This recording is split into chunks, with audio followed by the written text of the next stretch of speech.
সাপ হয়ে কামড়াচ্ছেন আবার ওঝা হয়ে ঝাড়ছেন, এই কথাগুলো কার জন্য কে ব্যবহার করছেন জানেন?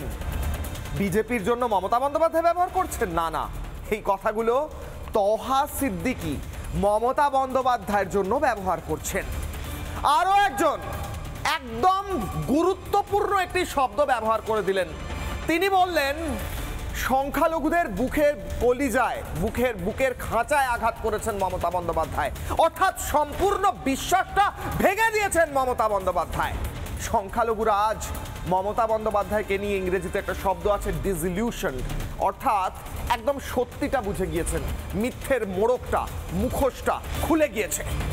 মমতা বন্দ্যোপাধ্যায় অনেক প্রতিশ্রুতি দিয়েছিলেন, ये कानून नहीं होने देंगे, ওয়াকফ नहीं होने देंगे, রাজ্যে ওয়াকফ হবে না, এ রাজ্যে এসআইআর হবে না, এ রাজ্যে সিএ হবে না। সবটা হলো তো হলোই, উল্টে মমতা বন্দ্যোপাধ্যায় এ রাজ্যে সংখ্যালঘুদের জন্য বিপদ সৃষ্টি করলেন।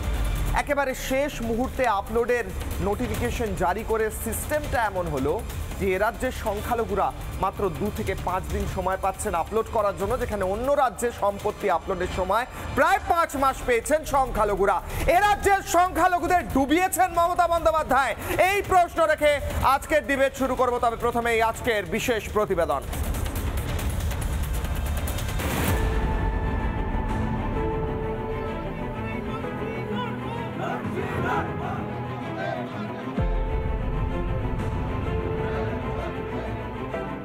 আপনাদের মধ্যে বিভ্রান্তি সৃষ্টি করা হচ্ছে, বিশেষ করে সংখ্যালঘু সম্প্রদায়ের মধ্যে। নিশ্চিন্তে থাকুন, কারো সম্পত্তি কেউ বেদখল করবে না এবং বেদখল হবে না। আমি যতগুলো কথা বলেছি প্রত্যেকটা কথা অক্ষরে অক্ষরে পালন করেছি।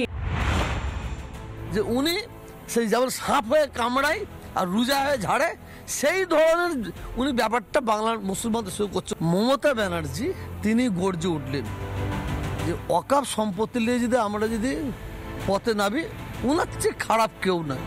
ওয়াকফ সম্পত্তি সম্পর্কে আপনাদের কোনো চিন্তা করতে হবে না, এটা বলেছিলেন। হঠাৎ ওয়াকফ সম্পত্তি পোর্টাল জমা করতে বললেন। সেটা বললেন কত, যে তারিখে শেষ হবে তার 1 সপ্তাহ আগে, একদম শেষ মুহূর্তে। উনি যখন আমাদের হুমকি দিলেন আমার চেয়ে খারাপ কেউ হবে না, উনি ওই কথাটা না বলে যদি উনি বলতেন আপনারা ওয়াকফ সম্পত্তি পোর্টালে তুলবেন, তাহলে আমরা কি করতাম, আগিয়ে যেতাম। মমতা বন্দ্যোপাধ্যায়ের মিথ্যেচার এবার হাড়ে হাড়ে টের পাচ্ছেন সংখ্যালঘুরা। টের পাচ্ছেন কিভাবে ভোট পেতে কার্যত ছেলে খেলা হয়েছে তাদের সাথে। আন্দোলন দরকার দিল্লি যে করুন, দিল্লি যদি যে আমরা আন্দোলন করব তাহলে ভোটটা ওনাকে দিল্লি যে দিতে বলেন না। উনি সংখ্যালঘু ভোটটা পশ্চিমবাংলা কেন দিচ্ছেন আমাদের কাছ থেকে? আমরা দিল্লি সরকার তারা দিতে পারতাম তো। তার কত বড় দ্বিচারিতা, কত বড় সর্বনাশ সংখ্যালঘু মানুষ করেছে, মুসলমানদের ক্ষতি করেছে। এরম ক্ষতি ভারত স্বাধীনের পর থেকে আজ অবধি কোনো মুখ্যমন্ত্রী এরম ক্ষতি করে না। সেই ক্ষতিটা করেছে এই রাজ্য সরকার, মমতা ব্যানার্জি সাহেব। মুখ এবং মুখোশের ফারাকটা স্পষ্ট।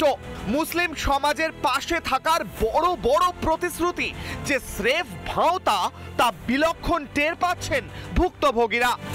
এই 3টে জিনিস দেখতে পাচ্ছি। এক হচ্ছে মুসলিম সম্প্রদায়ের বড় অংশ, মানে 90% ধরতে পারেন, 100-র মধ্যে 90% মুসলমান হচ্ছে গরিব। দ্বিতীয় নম্বর, মুসলিম সমাজকে শিক্ষার আলোতে ইচ্ছা করে নিয়ে যাওয়া হয়নি। 3 নম্বর কথা হচ্ছে মুসলিম সম্প্রদায় কিছু লোককে, কিছু রাজনীতির নেতারা নিজেদের রাজনীতির রুটি শাখার জন্য ক্রিমিনাল তৈরি করেছে। এটা সত্য কথা, অস্বীকার করছি না। রাজনীতির নেতারা তৈরি করেছে তাদের ভোট ব্যাংককে সুরক্ষিত করে রাখার জন্যে। মঞ্চ থেকে মঞ্চে মসিহা সাজার যে মরিয়া চেষ্টা ব্যর্থ, সংখ্যালঘুরা আর বিশ্বাসই করতে পারছেন না রাজ্যের মুখ্যমন্ত্রীকে। ওনার একটাই কৌশল হচ্ছে, হ্যাঁ, সংখ্যালঘুদের ভোটটা যেমন করে হোক কায়দা করে লুট করে নেন। কি বুঝলেন? এই লুট করে উনি জিতে আছেন, হ্যাঁ, ক্ষমতার বলে জিতে আছেন। সত্যিকারের ভোট যদি সত্যিকারের ভোট হয়, কি বুঝলেন, স্বাধীনভাবে ওঠায়, মমতার নাম পশ্চিমবাংলাতে মিটে যাবে, চ্যালেঞ্জ করে বলছি আমি। তোষণে শাসন করে আর মিথ্যে প্রতিশ্রুতির আড়ালে শোষণের ছবিটা স্পষ্ট হচ্ছে। মুখে মমতা যাই বলুন না কেন, প্রতারণার পরিকল্পনা এখন চিচিং ফাক। দেওয়ালে পিঠ থেকে গিয়েছে সংখ্যালঘুদের। জেলায় জেলায় এবার মুসলিম বনাম মমতা। দেওয়াল লিখনটা পড়তে পারছেন মমতা বন্দ্যোপাধ্যায়? রিপাবলিক বাংলা। নানা ধরনের কন্টেন্ট দেখার জন্য লাইক করুন, শেয়ার করুন আমাদের ফেসবুক পেজ, সাবস্ক্রাইব করুন আমাদের ইউটিউব চ্যানেল। পাশাপাশি অন্যান্য ব্রেকিং নিউজের জন্য অবশ্যই চোখ রাখুন রিপাবলিক বাংলায়।